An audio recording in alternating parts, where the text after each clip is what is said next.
Why does power so often reach for fear as its tool? Across centuries and civilizations, rulers have discovered something unsettling. People who are afraid are easier to control. But this dependence on fear is not a sign of strength, it is a confession of weakness. When power cannot inspire loyalty, it demands obedience through terror.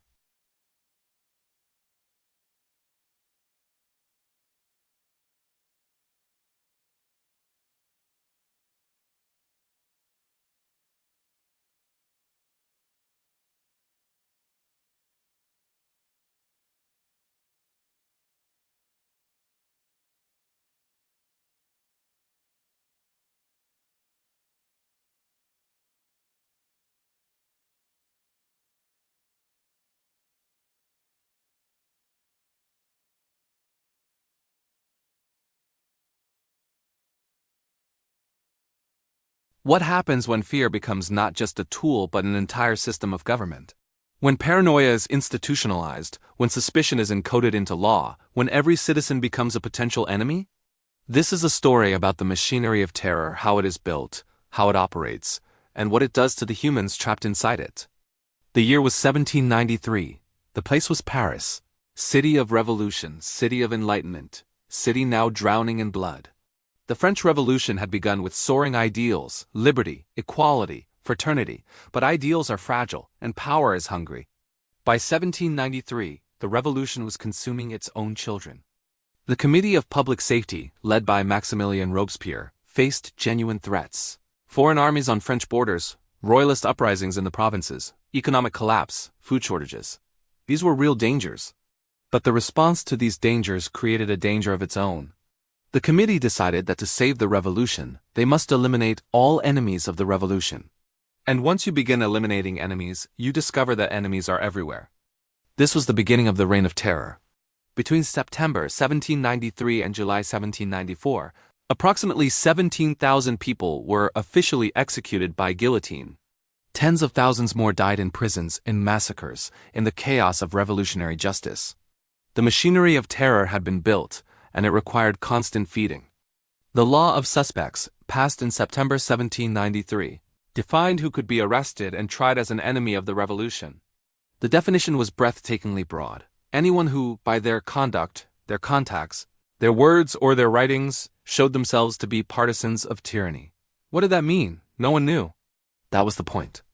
Neighbors could denounce neighbors. Family members could denounce family members. Revolutionary tribunals operated without juries, without defense lawyers, without appeals. The only evidence required was moral proof, whatever the judges decided constituted proof. In practice, this meant that anyone could be convicted of anything. Consider the case of Madame Roland, a salon hostess and intellectual who had supported the revolution from its earliest days. She was arrested, tried, and condemned not for any specific act but for her subtle and dangerous mind. As she mounted the scaffold, she reportedly bowed to a statue of Liberty and said, "O Liberty, what crimes are committed in thy name?" The guillotine became the symbol of the new order. It stood in public squares, and executions became popular entertainment. Children played with miniature guillotines. Women knitted as they watched heads fall. The machinery of terror normalized the unthinkable. But Robespierre himself could not escape the machine he had built. In July 1794, he was arrested by the very assembly he had dominated. The next day, he was guillotined without trial, a victim of the law of suspects he had created. The terror had consumed its creator. The French Revolution's reign of terror is often dismissed as a historical anomaly, a temporary madness. But the pattern repeats wherever fear becomes the primary tool of governance. The specific mechanisms may change. Guillotines become secret prisons. Revolutionary tribunals become military commissions, but the logic remains the same. When institutions designed to protect citizens become weapons against them, when vague laws replace clear standards, when denunciation replaces due process, these are the signs that fear has become institutionalized. We see it in every era, in every country, whenever security is valued above justice. The terror also teaches us something about the psychology of fear-based systems. They require constant escalation. Today's enemies must be more dangerous than yesterday's, or people will stop being afraid. Threats must multiply. Conspiracies must expand. The machine cannot slow down because slowing down means admitting that the terror was unnecessary. So it accelerates until it crashes. The 17,000 who died under the guillotine were not all aristocrats or counter-revolutionaries. They were ordinary people, farmers, shopkeepers, priests, soldiers caught in a machine that had lost all connection to the ideals it claimed to serve. Their crime was simply being suspect, and in a system built on fear, everyone is suspect. What happens when fear becomes invisible? When it no longer requires guillotines or secret police, when it is built into the very structure of daily life. This is a story about the quietest form of terror, the kind that doesn't need to remind you it's there because you never forget. The year was 1961. The place was East Berlin, capital of the German Democratic Republic, a country that called itself socialist and functioned as a prison. The Berlin Wall was being built, concrete and barbed wire, separating families, separating futures, separating truth from lies. But the wall was only the visible part of the architecture. Beneath it, woven into every aspect of life, was the Stasi, the Ministry for State Security. At its height, the Stasi employed 91,000 full-time officers and maintained over 170,000 unofficial informants. In a country of 16 million people, that meant roughly 1 in 63 East Germans was reporting to the secret police. In some circles, churches, universities, artistic communities, the ratio was much higher. Not episodic terror, but permanent surveillance. Not spectacular violence, but the quiet knowledge that someone was always watching. The Stasi's philosophy was summed up in its motto: "We are everywhere." They meant it literally. Informants included spouses reporting on spouses, children reporting on parents, priests reporting on parishioners. The Stasi collected physical samples, scent samples, so dogs could track dissidents. Handwriting samples so forgeries could be detected. Clothing fibers, so movements could be traced. Consider the case of Vera Lengsfeld, a dissident in East Berlin. She and her husband were both active in opposition circles. What she did not know was that her husband was a Stasi informant. For years he reported on her activities, her conversations, her plans.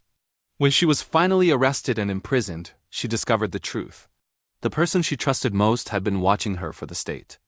Or consider the Stasi's methods of psychological destruction. Instead of arresting dissidents, they would systematically destroy their lives. Interfere with relationships. Make people doubt their own sanity. The goal was not punishment but paralysis, to create a population too confused and demoralized to resist. This was fear without spectacle. Just the slow erosion of trust, the gradual death of hope. People stopped talking to friends because friends might be informants. They stopped writing honest letters because letters might be read. They stopped thinking certain thoughts because thoughts might be reported. The architecture of surveillance created a population that policed itself. East Germans stormed Stasi headquarters not just for information but for confirmation, proof that their suspicions were real, that the paranoia was justified. They found millions of files, miles of shelves documenting decades of watching. They found their own lives, cataloged and analyzed by strangers. They found that the fear had been real all along. The Stasi's methods did not die with East Germany. They evolved. Today, surveillance is digital, global, and often voluntary. We carry tracking devices in our pockets. We share our locations, our preferences, our relationships with corporations that sell this information to governments. We have normalized watching and being watched. The question the Stasi raises is not about East Germany, it is about us. One without walls, without guards, without even the awareness that we are confined. It only requires that we accept watching as normal, suspicion as wisdom, privacy as obsolete. The architecture of fear is most effective when we don't recognize it as architecture at all. The East Germans who lived under Stasi surveillance did not all experience overt terror. Most went about their daily lives, raised families, worked jobs, found moments of joy. They adapted to the fear until it felt like normal life. That is the final triumph of fear-based power, when people no longer remember that life could be otherwise.